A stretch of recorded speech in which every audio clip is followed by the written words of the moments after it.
before I move to the next topic, people are very active today, which is great.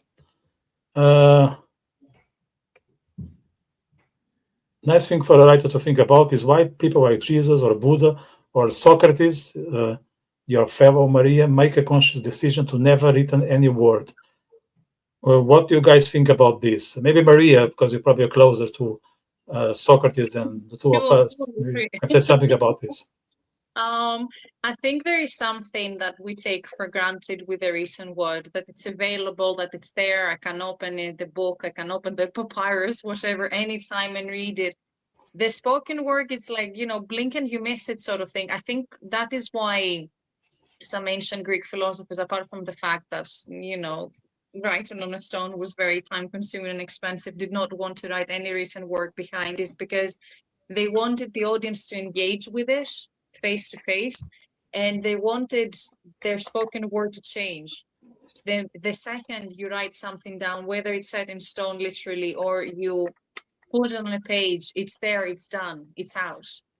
So when you just speak something to someone, especially when it's philosophy or something debatable, people will pour in with their ideas, and then it will transform and it will evolve much further and much faster perhaps than if we're discussing something that's written down. So, and I think with Jesus at the same time, it was an opportunity for people to really connect. Like, it's a practicality. I find religion has a very practical aspect as well. Like, who would read back then? It had to be spoken, and we do connect differently when we're speaking. But on the opposite of that, you also, if you meet someone face to face, what's the quote? Never meet your heroes.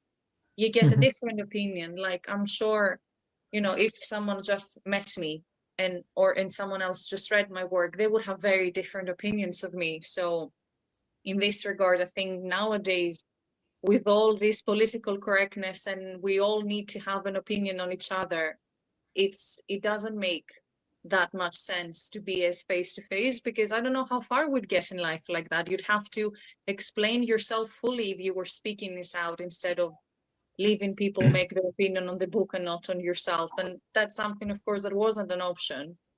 So I think that's a very big difference. Back in the day, I'd say it was more of a necessity, but I do like the Greek idea of, if I set it in stone, it will live as it is, but if I put it in your brain, it will live through you and it will change through you. So I find it very beautiful indeed. Yeah, 100%. Yeah, I was thinking here of Jesus. Jesus, from those three, is probably the closest to me.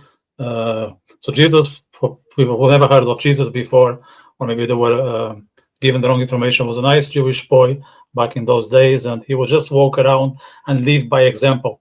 Okay, he was not very interested in promoting his work, except by how he was living his life. So I think his work was his own ethics and how would he behave and interact with others. So we can say that his life was his book, whether you like it or not.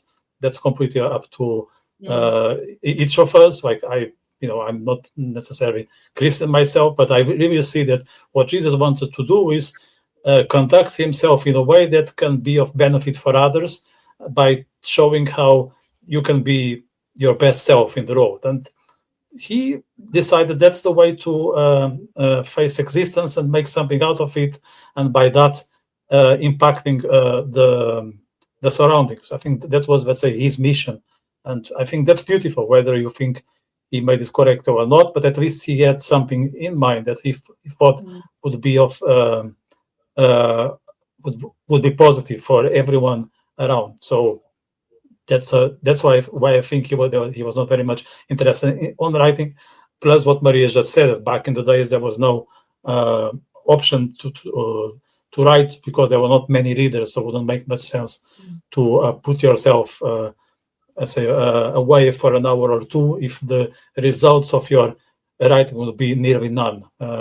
We just didn't cover Buddha. I don't know, Jeroen, do you want to say anything on Buddha here? Or? No. I was leaving that for you. Yeah, I know. No. But I think the other, you both have said it, but I mean, a lot of the time, and in that time, there were very few people could read, very few people could write. So it would have been a message that was lost for all three. It was not a message that was going to carry any further. Writing and reading only became a thing way later. So in a way, it was out of practicality as well. It was, you know, just like, how is my message going to get out there? Well, it's going to get out there if I tell somebody. That's simple, you know. So yeah, that's my input on it. Yeah, I think this session is going pretty well. We already spoke about Shakespeare, Socrates, Jesus, and Buddha. I don't know who next.